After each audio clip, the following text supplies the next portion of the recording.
Bom, pessoal, a gente vai dar continuidade às nossas aulas de biologia. Hoje nos toca aprofundar um tema que já foi exemplificado em aulas anteriores, que seria o tema de citosol. Tudo bem? Então, hoje eu vou tentar aprofundar em alguns conceitos que eu acredito que vão ser importantes no desenvolvimento de questões para vocês chegarem a ter uma tranquilidade na hora de fazer a prova, que vai somar muito no aprendizado e conhecimento de vocês igual. Beleza? Então, quando a gente fala do citosol, o que inicialmente nós temos que pensar? Eu gosto de pensar no citosol como se fosse uma casa. Beleza? Como assim uma casa, Marcos? Me explica isso melhor. Pensa que isso aqui é uma casinha. Infelizmente, a gente não consegue ver todo o lugar aqui dentro da casa. Mas imagine isso, que aqui a gente está representando uma casa. Isso aqui é um telhado e tudo mais. Casinha bem feia, né? Bom, mas inicialmente a gente vai pensar, na verdade eu falei citosol, vamos pensar que isso aqui é a nossa célula. E o que eu quero que vocês pensem? Inicialmente, o nosso núcleo seria um cômodo dessa célula. Tá bom? Um cômodo dessa casa, na verdade, né? Pensa no nosso núcleo como um cômodo. Tá bem específico. Lá pensa que seu quarto é um núcleo. E aí, dentro disso, a gente tem que ter as organelas, certo? Imagina as organelas como os móveis e algumas estruturas que a gente tem aqui. Eu gosto de pensar nas organelas como, por exemplo, os utensílios. A organela é uma geladeira, um fogão, é minha cama. Então, tudo que a gente tem ali dentro dessa casa. E eu tenho que pensar também no citosol. Ou seja, pensa que é o espaço que está essas estruturas. Pensa que isso aqui, ou seja, esse espaço que está preenchendo as estruturas, pensa em algo mais específico. Pensa no espaço que você tem, por exemplo, da sua geladeira ou da sua cama para sua mesa de estudo, ou pensa na cozinha, da geladeira para o fogão. Isso é o citosol, tá bom? Então, o espaço que a gente tem preenchendo entre as estruturas da célula que a gente colocou como se fosse a casa. Beleza? Isso honestamente eu quero que vocês pensem. E aí uma outra coisa que nós temos que pensar é como que está desenvolvido isso. Nesse caso eu gosto de comparar com o citoplasma. Ou seja, o citoplasma é praticamente a região que a gente tem aqui como núcleo até a parte da membrana.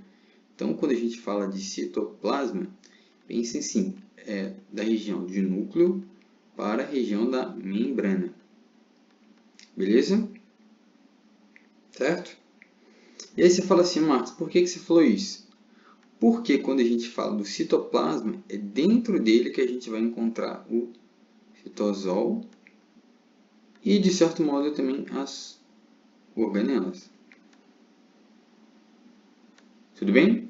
Isso, inicialmente, vocês têm que saber. Então, Marcos, não entendi. Qual que seria a diferença do citoplasma? Quero que vocês pensem comigo. A diferença de um citoplasma para um citosol. E aí, pessoal, o que vocês poderiam me responder se tivessem que me dar a resposta? Marcos, pelo que eu entendi, o citoplasma é todo o conjunto maior, beleza? E o citosol, como a gente falou, é o que a gente tem de parte interna, ou também, vamos dizer que é a parte mais fluida e estrutural, beleza? Então, é tudo que a gente tem de fluidez menos a parte da membrana. Na verdade, menos a parte das organelas. Acho que estaria mais certo dizer menos as organelas. Tá bom?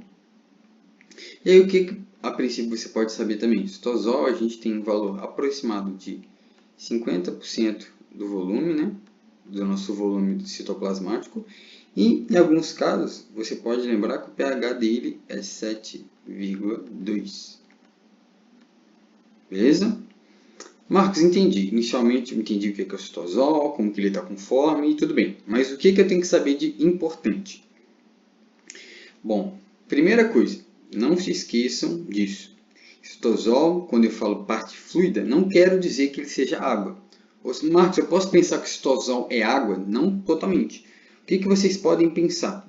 O citosol geralmente é composto de 75% a 80% de água. Um valor mais ou menos associado, né? E aí ele tem as outras partes. Ele tem o que? Enzimas, ele tem a parte do ribossomas, ele tem as próprias moléculas, né, que vão fazer a sinalização, ele tem um monte de coisa. que eu gosto de pensar? Ele é todo o ambiente que a gente tem, de uma maneira mais abreviada, né, que vai estar cheio das moléculas fazendo um tipo de trabalho. Ou seja, em alguns casos ele pode dizer aqui como verdadeiro, vamos colocar verdadeiro meio interno da célula, tá bom? Então você pode dizer assim, o citosol é o nosso verdadeiro meio interno da célula, tudo bem? Então é isso que a gente tem que pensar nesses conceitos iniciais. Marcos, tá, mas o que é mais importante tem que saber do citosol? Vamos lá. Imagine comigo, o que está acontecendo ali dentro do citosol que ele tem uma relevância? A gente tem que pensar em alguns processos. Por exemplo, o processo de glicose mais a síntese de proteínas mais, vamos dizer também, a sinalização. Como assim, Marcos? Explica isso aí, pelo amor de Deus. Glicose, ou seja, a gente está fazendo trabalho de metabolismo, tá bom? Síntese de proteína é a mesma coisa, estou quebrando essas proteínas e formando. E sinalização, porque ele acaba marcando ali o que a célula tem que fazer. Então, pega esse conjunto inteiro dessas três coisas e imagina que aqui é tudo para alcançar uma coisa, que é igual ao nosso metabolismo. Certo? Isso é o importante que a gente tem que saber. Então, vamos dizer, o citosol é a nossa parte que tem no princípio, grande função de trabalhar dentro da célula. Ou seja, é uma área de trabalho, um galpãozão ali de trabalho. Tá bom? Então, inicialmente, eu quero que vocês pensem nisso. Aí você fala assim, Marcos, tá, entendi. Mas aí, dentro do citosol, tem um conceito chamado de inclusões, que eu já escutei, né? Inclusões citoplasmáticas.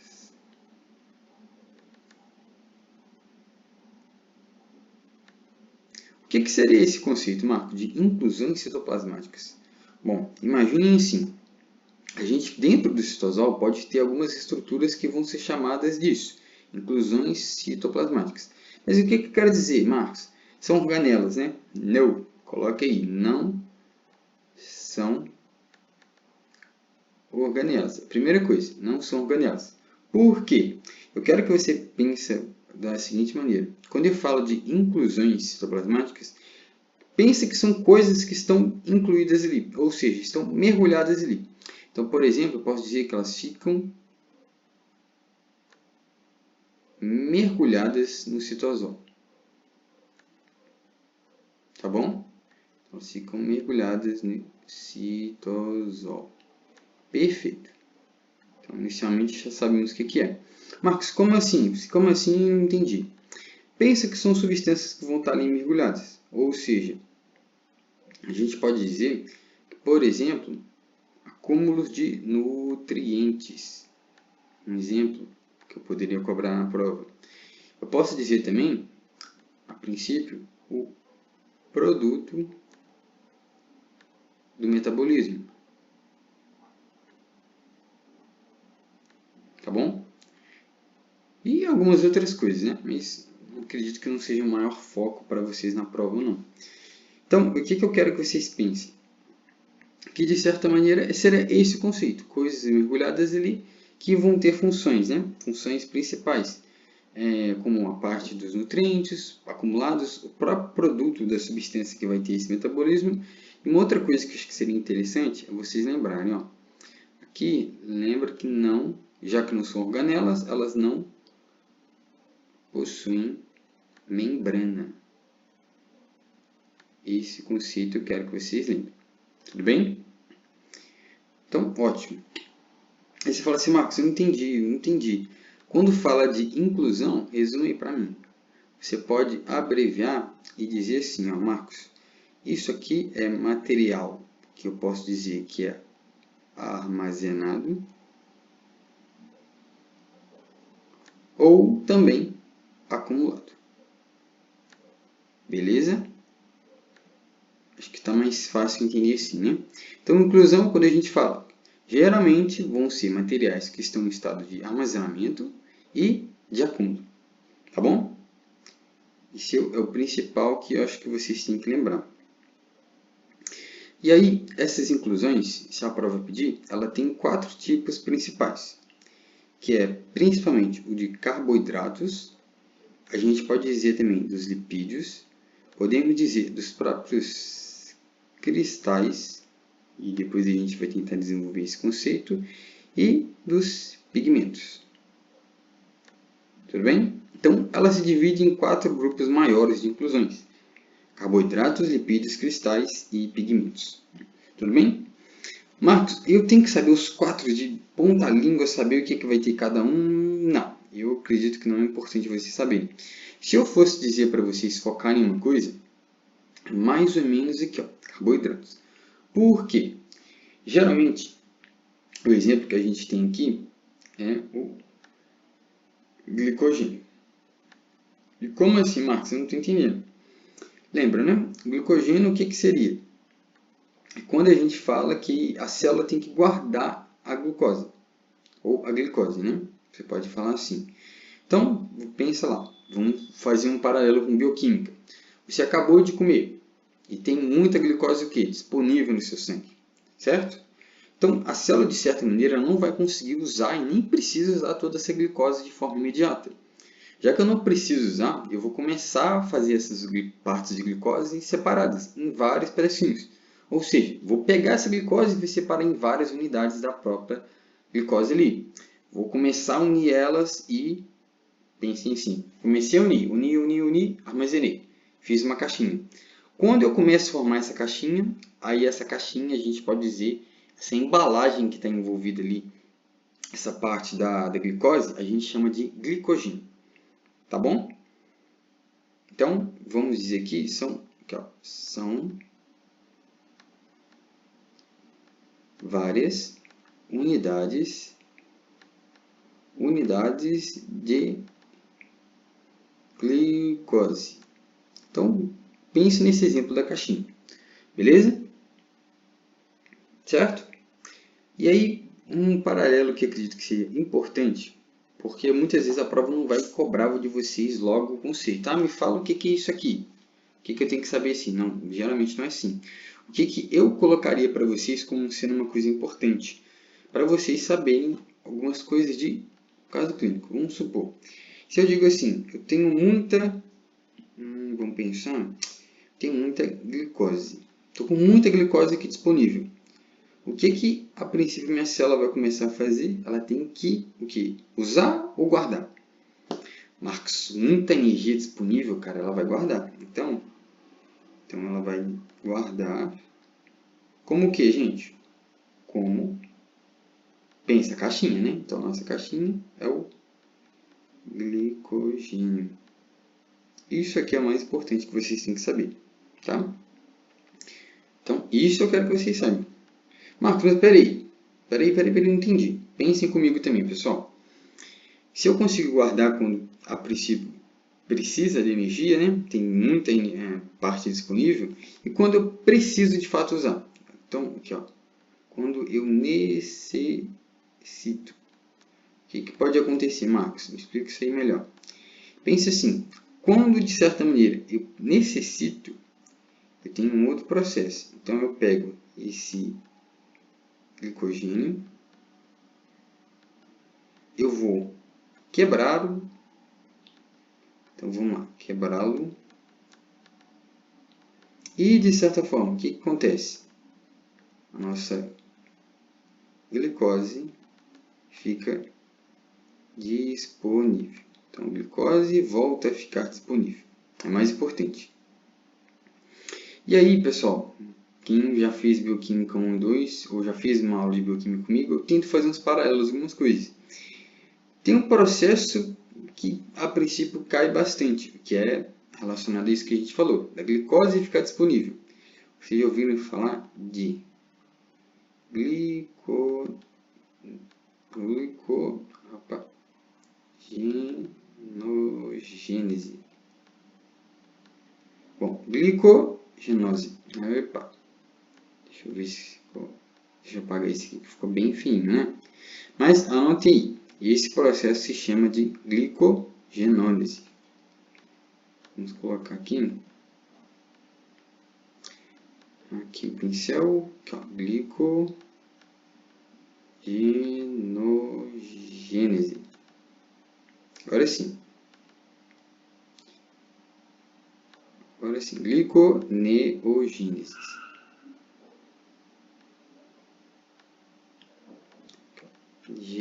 Agora, pessoal, perdão, achei que eu estava escrevendo errado. Glicogenogênese. Agora sim, sem erro nenhum.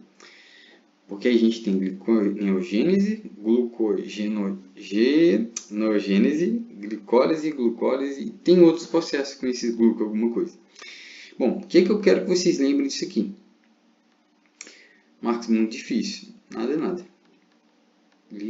Então isso aqui seria como o glicogênio ou também a nossa glucose, né? E aí pensa assim, gênesis é criação, né?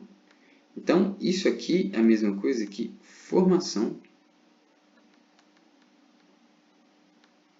Pode anotar aí, seria uma formação da glucose. Tá bom? Ou você pode dizer formação do glicogênio. Melhor, né? Formação do glicogênio. Fica mais fácil dizer assim. Tudo bem? Então, o processo de glicogenogênese é formar novos fragmentos de glicogênio. Tudo bem? Então, imagina lá. Juntei glicose, coloquei mais glicose, vou formar o que? Glicogênio. É isso que a gente tem que lembrar. Que geralmente a prova pode perguntar para vocês é o tipo de enzima que se usa aqui. Se perguntar, fala assim, olha, qual enzima é usado nesse processo dessa formação nova do glicogênio para produzir? Vocês têm que lembrar, a enzima é a glucogênio sintase. Tá bom? Então, a enzima, caso eu pergunte para vocês, é glucogênio sintase. Beleza? E onde ocorre esse processo todo? No nosso citosol. Beleza? Então, se apareceu lá para vocês o termo glicogenogênese. Gliconogênese, perdão. O que vocês vão falar? O Marcos falou isso. Esse termo aqui, além de formação, como está guardando, a gente vai dizer que isso aqui é, de certa maneira, para guardar glicose. Ou, aqui sim, glucose. Glicose ou glucose. Tá bom?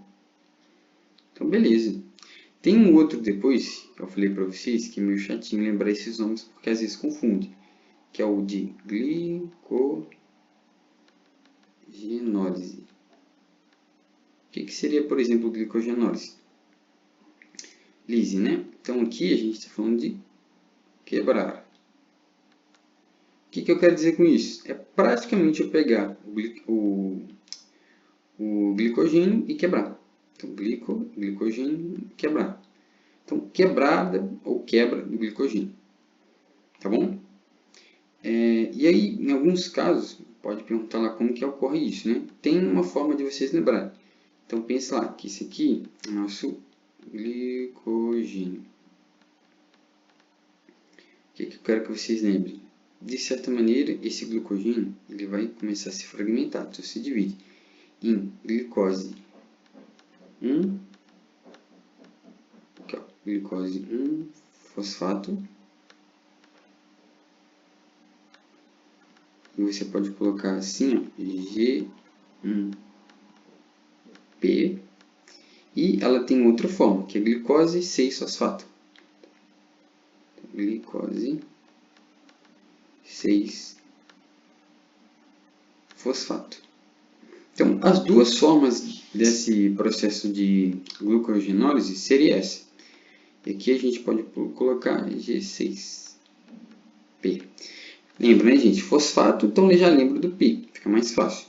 E G1, então glicose 1, fosfato, e glicose 6, fosfato. Tá bom?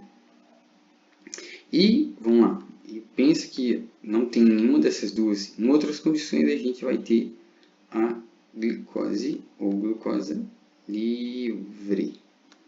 Tá bom? Então, vocês têm que pensar que realmente a prova pode perguntar para vocês, são dois paralelos. Quando eu tenho, aqui, ó, vamos até escrever, né? Quando eu tenho assim, ó, glucogênese, e o nosso segundo é glicogenólise. Marcos, o que eu tenho que saber? Anota aí. Isso aqui a gente falou, né? A gente pega a glicose e vira glicogênio. Tudo bem? Mais importante.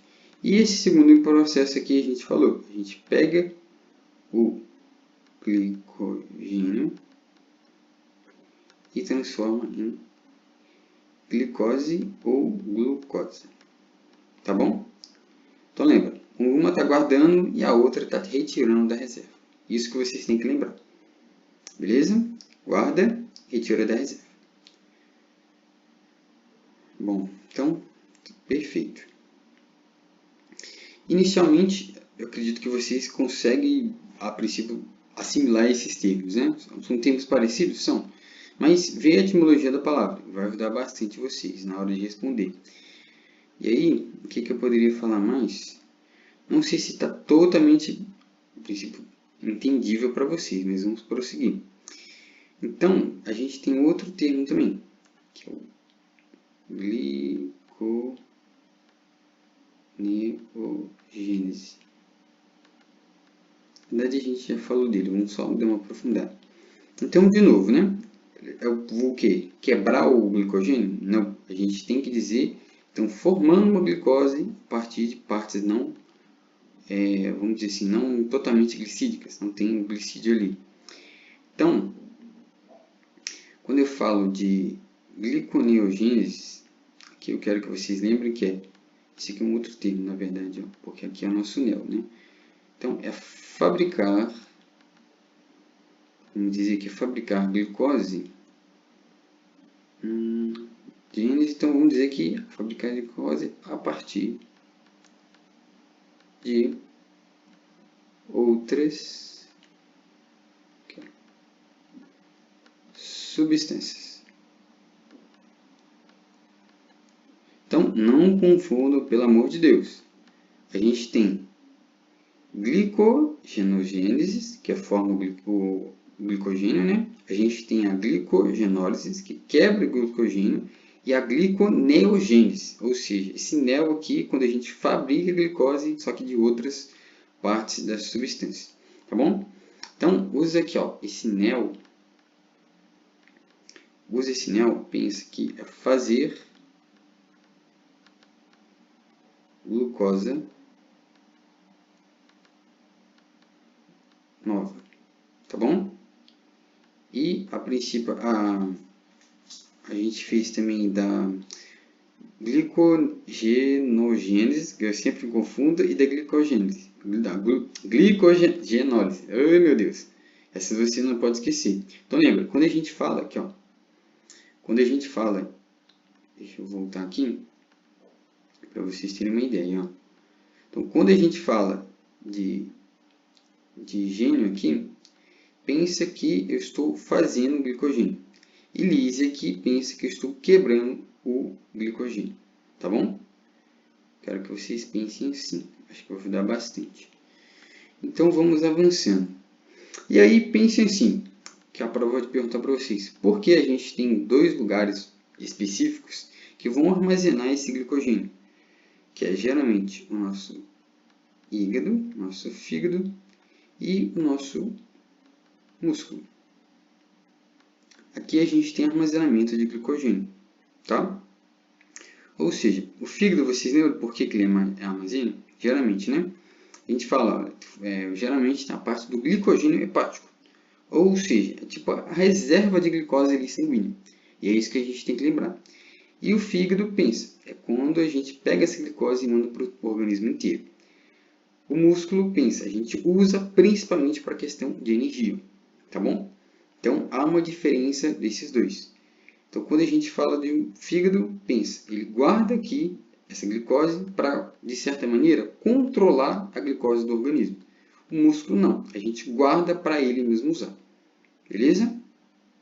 Tá bom? Então, músculo principalmente para a parte de unidade. Aqui, unidade de energia, né? Então, geralmente, quando a gente usa para contração muscular. Beleza? E aqui no fígado, vamos dizer que ele usa para equilíbrio. Vocês podem dizer assim, é mais para um equilíbrio para deixar a glicose sanguínea adequada. Isso eu quero que vocês lembrem, tá bom? Então, o fígado usa como regulador para manter a glicose sanguínea adequada, tá bom? Beleza? Para, de certa maneira, pensa na parte do organismo. O fígado vai usar para todo o organismo estar em equilíbrio, em homeostase. No músculo é quando a gente precisa usar para ter energia, para atividade muscular. Então a gente fala que é uma energia, por exemplo, para a contração muscular. Tudo bem? Então essa é a primeira parte da aula. Na segunda a gente vai desenvolver mais coisas específicas e eu espero vocês.